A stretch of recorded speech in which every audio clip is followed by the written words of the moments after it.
wariye Tuxow ayaa galay qatartii ugu weyneed kadib markii muuqaalo laga duubay halis ah isla markaana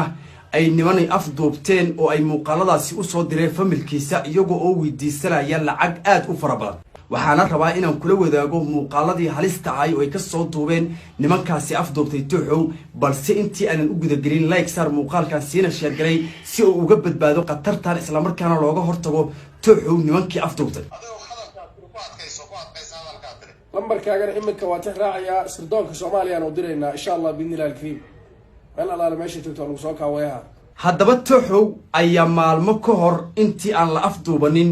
la soo wacay isla markaana loo sheegay in la qaarajin doono isla markaana lafta la dhaafi doono balse asagu waa uu dagaalamay oo waxa uu dhahay waxba igama qaadi kartaan codkii ugu dambeeyay oo nimankaasi ka qabtay soo wacay ayaan rabaa in aan halkan ka wada falaqayno iyo sidoo kale xaaladda qatarta ah oo Tuxow ku jiro nimankaasi ayaana ka afduubtay Tuxow afduubtay Guriceel iyo Dhuusamaree meesha u dhaxayda waxayna leeyihiin lacagtaasi hadii uu familkaaga soo dirin nafta ayaad way doontaa subhanallah haddaba wariye Tuxow oo ah nin caan dhalay isla markaana aad wada taqaanaan ayaa ku jira xaaladaasi qatarta badan isla markaana meel baadiya ah uga dhuumanayay koox markaasi isla markaa dawladda ah oo dhahay isla markaa waa ku xireynaa oo uga dhuumanay ayaa qoladani u gashay isla markaana halkaasi ayaa laga afduubtay Tuxow استري باتر كلي واحد لا فكوا ادي ما كنت كل اوردر هذا حق تدوي يا كنت كل اوردر هذا حق تدوي استري باتر كلي والله بالله عياك كل شيء قدر الله استبد باتر قلي قاري جد باتر ها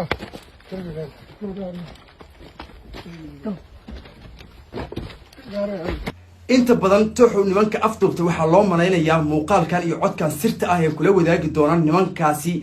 hadda kor u soo hanjabay sidoo kale waxa uu inta badan ka cabay jiray ama sidoo kale uu ka carari jiray dawladda Soomaaliya oo ayagana loo malaynayo in lacagtaasi ay weydiisanayaan isla markaana Tuxow ay rabaan inay nafta dhaafiyaan haddaba waxaan rabaa inaan kula wadaago codkii iyo muuqaaladii ka hor intaan Tuxow la afduuban isla markaana telefoonkiisa caadiga laga soo wacay oo loo sheegay in nafta la dhaafi doono haddaba codkiisa aan wada daawan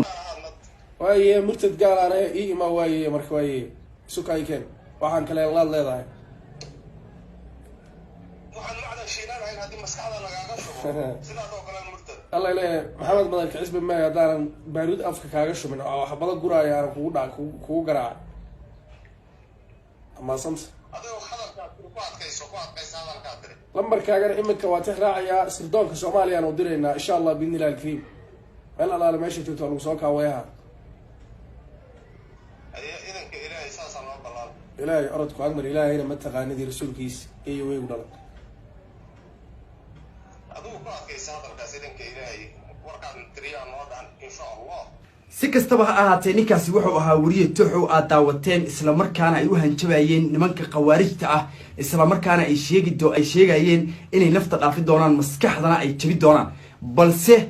Tuxow hadeertaan waa mid ku dhacay dabankii nimankaasi ay sheegayeen oo ay dhahayeen waa ku dilaynaa isla markaana waa ku afduuba doonaa ay dhahayeen ayuu ku dhacay Tuxow hadeertaana waa mid ka maqan gabi ahaanba gacanta familkiisa iyo sidoo kale gacanta asxaabtiisa wuxuuna ugu jiraa gacanta cadow ilaahay ka soo badbaadsi ayaanu leenahay si ilaahay uga soo badbaadso Soomaaliya oo dhan u gaaray ugu duceeyaan si shar garay muuqaalkan oo la wadaag saaxiibadaada isla markaana waxa weeye like garay